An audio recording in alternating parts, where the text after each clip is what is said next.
Out of THR, also known as The Hollywood Reporter, Eaton Vlessing? Eaton, I don't know, but we love you still. As movie theater chains struggle, IMAX box office surges in the fourth quarter. Now, this is supposed to be a reframing into positivity, but I'm going to be that little gray rain cloud today, and I don't want to be, but I must be to tell the truth with a capital T.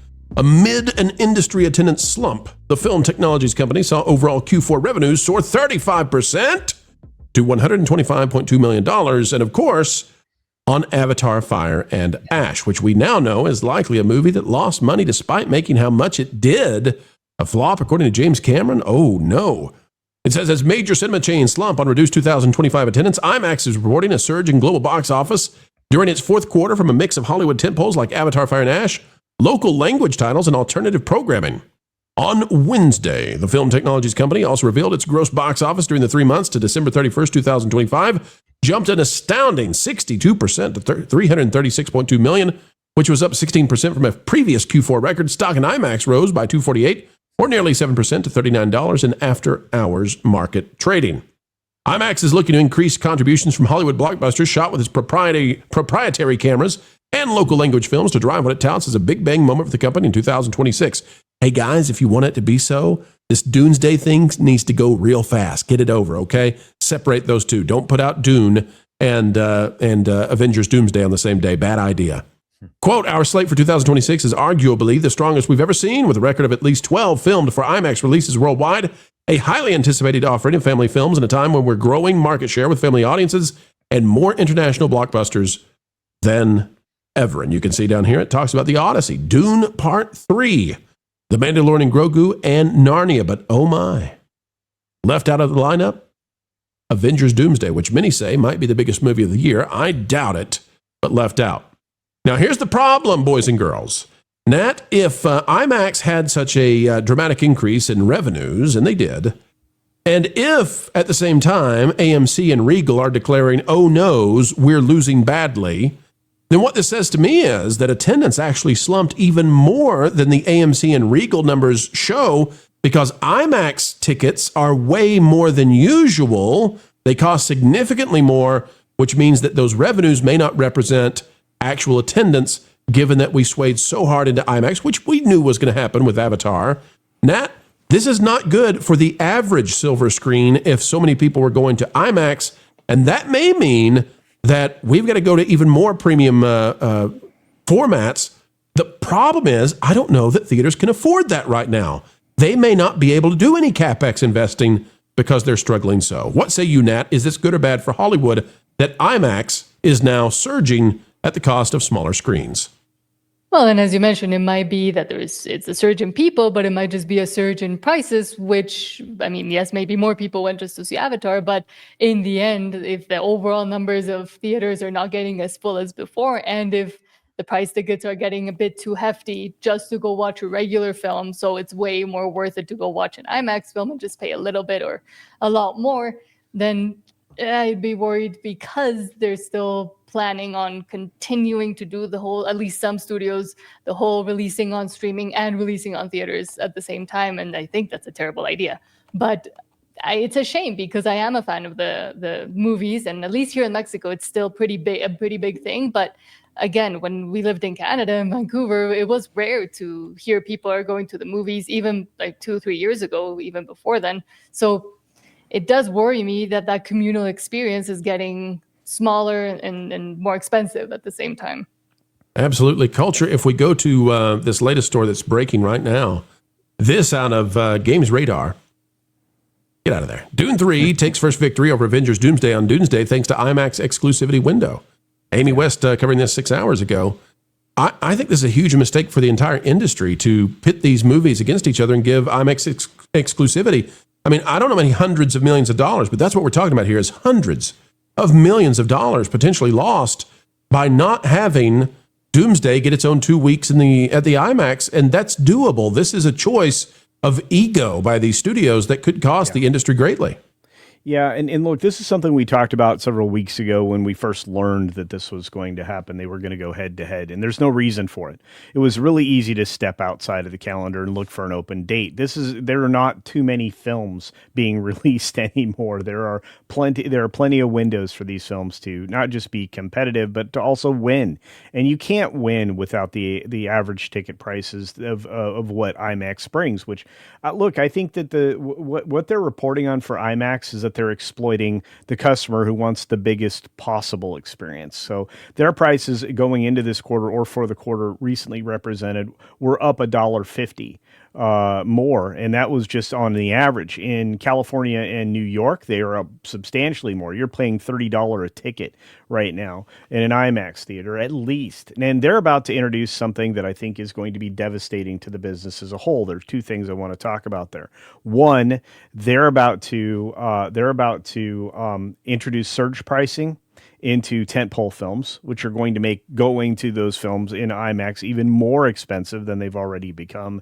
And at the same time, AMC has found a way to cut their own legs out from under themselves with this new subscription fee that you have to pay. If you're not an A-lister willing to pay a ticket price on top of the membership or subscription price, you are going to be blocked out of the best seats in the house. So now in order to even qualify to get a first class seat, you've got to pay more money. This is a terrible idea at a time when the industry is like crumbling. And again, this is across all of these are bad decisions made on spreadsheets by people who want the forever profits to continue, but you can't have forever growth. There's no such thing. And at some point, somebody suffers and somebody goes out of business.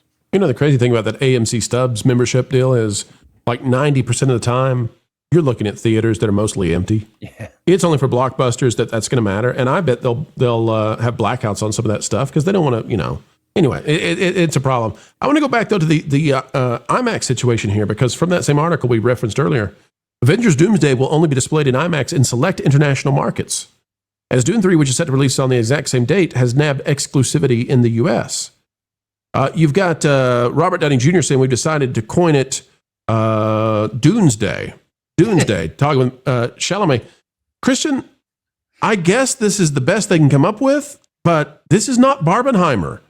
This is leaving so much money on the table, it's ridiculous. This is an opportunity cost. There is no winning. This is just burning money because these two movies don't have to go head to head. This is crazy. It's stunning. Listen, you could have a cute Doomsday phrase, but Barbenheimer was a lightning in a bottle moment. You can't duplicate it. You can't recapture it. Can't make it happen. But I also just think this whole conversation about the IMAX, it just makes me sad for the small to mid-sized movies, which are just getting left behind in the shuffle. I mean, if they just, I don't know how, but I feel like they should give this whole thing about surge pricing and more pricing and less pricing, and you can't sit here. One of the joys for me as a moviegoer is I just pay my ticket. I know the price. I go in and I sit where I want. And if I get there early, I get the good seats. And if I don't, I don't. They're making it more complex at a time where they should be streamlining the process and just inviting everyone back to theaters. I just think this is a terrible idea. And honestly, you're going to chase away the older audiences for sure, who are going to be just confused by it. And they'll say, I'm not going to bother it. I'll just wait till things come up on streaming. But I don't like these ideas. They don't seem to make sense to me. And the theatrical experience may go away, but maybe it's going to be from more self-inflicted wounds than we realize. Christian, what's the money amount if you had to take a stab at it? How much do you think they're leaving by going head to head instead of 2 weeks for one and go for Thanksgiving for the other? But how much money is being lost here? I can't even count that high. But also, do you think there's going to be a blink moment where Marvel just says, okay, we're not, or is that too late? I don't know. Maybe it's too late. Yeah. We can see it here, though. They're working hard over on Deadline. Robert Downey Jr., Timothée Chalamet, Doomsday, going to make it a thing. Barbenheimer 2.0. I don't think so. I think this is to the tune of hundreds of millions. Yeah, let's try that. The other part about this, too, is it can't be Barbenheimer, Nat. It simply cannot be Barbenheimer because unlike when you had Barbie and Oppenheimer chasing after two different demographics, and so you had some synergy of the guys go see Oppenheimer, the girls go see Barbie, this is the same demo. It's the same group of people they're fighting over. So you have to split them in half to go to one theater and then the other one at the same time. It makes Solomon no the thing, yeah. Oh my. Anyways, folks, this is the kind of logic that's driving Hollyweird right now, and I fear that this is going to be the cherry on top at the end of the year of a very rough time as we get ready to say goodbye to cinemas. It doesn't have to be this way. And by the way, if cinemas go down, don't think that IMAX is suddenly immune. IMAX being a healthier and growing part of the industry while the industry goes extinct, that's like dying in a hospital bed while bragging about your biceps. It's not a great strategy, I would say. Not a great strategy. Panel, any final things to say on this one before we wrap it up? I don't think anyone's seen my biceps, so I don't want to talk about that because We've asked you not to flex on here. It's just too impressive. They're less than camera worthy. Yeah, it's all fascinating. You know, listen, the announcement, I know this is a little off topic, but the announcement that Robert Downey Jr. is playing Dr. Doom, it's been like a year plus, and I still can't process it. It feels like the dumbest thing I've ever heard. And the fact they're going to make the face of the MCU into the villain of the MCU, I can't wrap my brain around it unless he's constantly behind that metal mask and we never see him, but he's still going to be Robert Downey Jr. It feels like such a desperation move. Listen, they're going to bring back, Steve Rogers, Chris Evans. I get that could be desperation too, but making Downey Jr. the guy you killed off in epic fashion, oh, he's the bad guy now. I still can't wrap my head around it. Maybe he's a great actor. He'll prove me wrong. The movie will be fun. I don't discount any of that, but it's one of those moments that just seems to capture what's happening in Hollywood, the frantic nature of it, the frenzy, we need to make the Magnificent Seven again because we haven't remade it in 10 minutes. Or there's a new Harry Potter because the first one was great and everyone loved it and we need to do it again. My gosh, it's Hollywood. There are two things about this movie that I just think the likelihood is like above 90% they happen, and we're all pretending it's going to be some big announcement when it lands down. The first is that this is going to become a trilogy. I mean, come on, they're going to split the second one. We basically just know it. And the other thing is, we know Robert Downey Jr. is not going out of the MCU as a defeated villain. We all know he's going to come back at the end as Tony Stark. So my gosh, people, let's just give up on it. We know it. There's no way they said, hey, you got to come back, RDJ. And he didn't say, yeah, but I'm going out with a win because I had a cool ending. No, you're going to get beat up by these other guys. No, that's not how it's going to happen. There's no way. There's no way. And guess what? There's no way Doomsday works out for Hollywood the right way either. Hey, IMAX, let's get everything healthy. Let's get all people back and let's start handling that schedule way better for the industry and the theaters. Pulling Hollyweird to the sensible center, the mainstream middle where money is made is not easy, but folks, you make it easy to make videos each and every day because sharing time with you is a great honor and we never take it lightly. An attitude of gratitude every single time we have the chance to shine with you. Until the next time, we only ask that you click that like button, share, subscribe, click it, stick it to the algorithms. It is the notification bell. Drop a comment down below. Let us know your thoughts. And folks, don't worry about paying any kind of tuition for this free class and how entertainment works. You are on scholarship. Highest IQ on the internet. That's you for sure. Until the next time we have the opportunity to spend time together, folks, we just ask that you keep learning, keep growing, and as ever, keep having fun.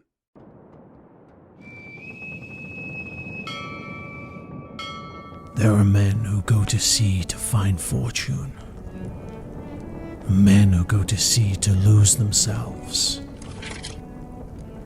I went to sea to find honor. Since I was a boy, I was forged in discipline, faith, duty. They called me loyal. They called me righteous. They called me useful.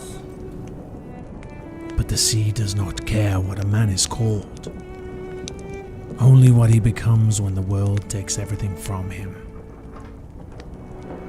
I prayed for peace, and the world answered with only death. I have seen honor used as a mask, and sin used as a shelter. The devil walks plainly in this world without shame or fear, and now the ocean carries whispers of Men who believe they can burn faith out of this world.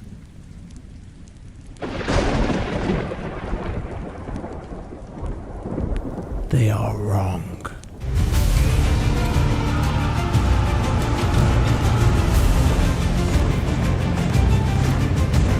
My name is Jonathan Reed.